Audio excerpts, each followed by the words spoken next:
రాష్ట్రంలో ఎక్కడా లేని దుస్థితి అక్కడ వైసీపీలో కనిపిస్తుంది.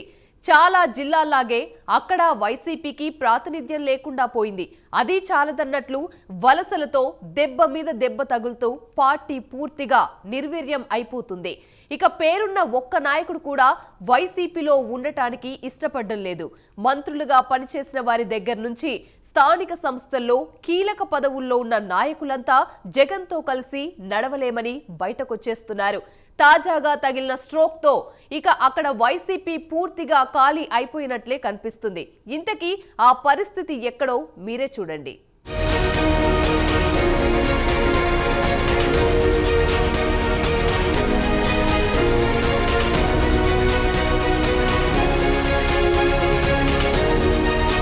ఏలూరు నియోజకవర్గంలోని కాదు, ఉమ్మడి పశ్చిమ గోదావరి జిల్లాలోని వైసీపీ ఖాళీ అయిపోతోంది. ఇప్పటికే మాజీ deputy CM Alla Nani party పదవులతో పాటు పార్టీ సభ్యత్వానికి సైతం రాజీనామా చేసి టెంపరరీగా రాజకీయ సన్యాసం ప్రకటించారు. అంతకుముందే ఏలూరు నియోజకవర్గంలో ఆళ్ల నాని తర్వాత కీలక నేతలుగా పేరొందిన ఏలూరు సిటీ వైసీపీ అధ్యక్షుడు బొద్దాని శ్రీనివాస్, మంచం మైబాబు వంటి వారు పార్టీకి రాజీనామా చేశారు. ఇక తర్వాత ఏలూరు మేయర్ షేక్ నూర్జహాన్, ఆమె భర్త పెదబాబు, కొంతమంది వైసీపీ కార్పొరేటర్లు, మరికొంతమంది నాయకులు ముఖ్యమంత్రి చంద్రబాబు, మంత్రి లోకేష్ సమక్షంలో టీడీపీ తీర్థం పుచ్చుకున్నారు. అలా ఏలూరు నియోజకవర్గంలోని కీలక నేతలంతా గుడ్ బై చెబుతుండటంతో వైసీపీ పరిస్థితి అగమ్యగోచరంగా మారింది.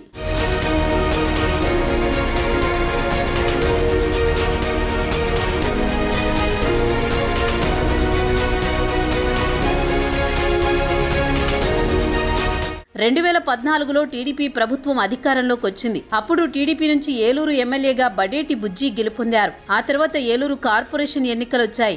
మేయర్ ఆధిపత్యంపై అంతా మల్లగులాలు పడుతుండగా రియల్ ఎస్టేట్ వ్యాపారం చేసుకుంటూ రాజకీయాలతో సంబంధం లేని పెదబాబు భార్య నూర్జహాన్ను మేయర్ అభ్యర్థిగా బడేటి బుజ్జి నిర్ణయించారు. ఆ ఎన్నికల్లో టీడీపీ అఖండ విజయం సాధించడంతో 5 ఏళ్లు మేయర్గా నూర్జహాన్, పెదబాబు కొనసాగారు. 2019 అసెంబ్లీ ఎన్నికలకు కొద్ది రోజుల ముందు ఎమ్మెల్యే బడేటి బుజ్జికి మేయర్ దంపతుల మధ్య భేదాభిప్రాయాలు ఏర్పడ్డాయి. దీంతో ఎన్నికల సమయంలో మేయర్ దంపతులు ఆళ్ల నాని సమక్షంలో వైసీపీలో చేరి నానికి ఎన్నికల్లో తమ వంతు సహకారం అందించారు.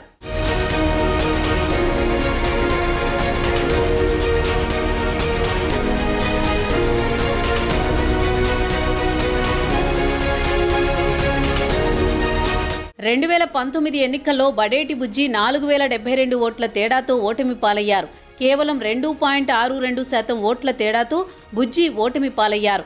మేయర్ దంపతులు వైసీపీలోకి వెళ్లి టీడీపీకి అనుకూలమైన మైనార్టీ ఓట్లతో పాటు తమ వర్గీయుల ఓటర్లను వైసీపీకి వేయించారని, అందువల్లే బుజ్జి స్వల్ప ఓట్ల తేడాతో ఓటమి చెందారని అప్పట్లో టీడీపీ నాయకుల్లో తీవ్ర చర్చ సాగింది. 2019లో వైసీపీ ప్రభుత్వం ఏర్పడిన తర్వాత జరిగిన 2021 కార్పొరేషన్ ఎన్నికల్లోనూ షేక్ నూర్జహాన్ వైసీపీ తరపున పోటీ చేసి గెలిచి మేయర్ పదవి చేపట్టారు. 2024 ఎన్నికల్లో టీడీపీ అధికారంలోకి వచ్చింది. ఇప్పుడు మళ్లీ మేయర్ దంపతులు టీడీపీలో చేరిపోయారు.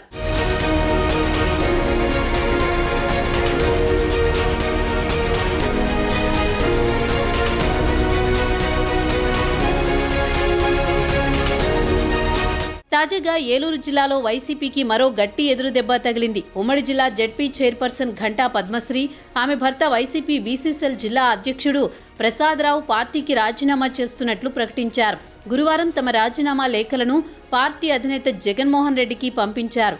జనసేనలో చేరుతున్నట్టు ప్రకటించారు.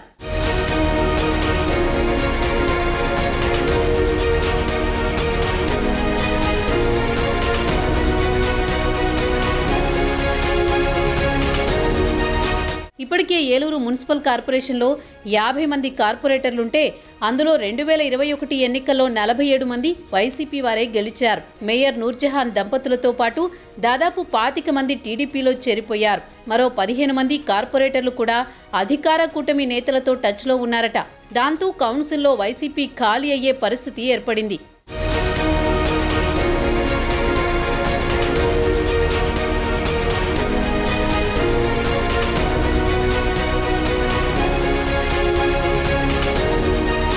ఇక ఉమ్మడి జిల్లా పరిషత్ చైర్పర్సన్ పద్మశ్రీ పార్టీకి రాజీనామా చేయడంతో జెడ్పీ రాజకీయాలు కూడా పూర్తిగా మారిపోయాయి.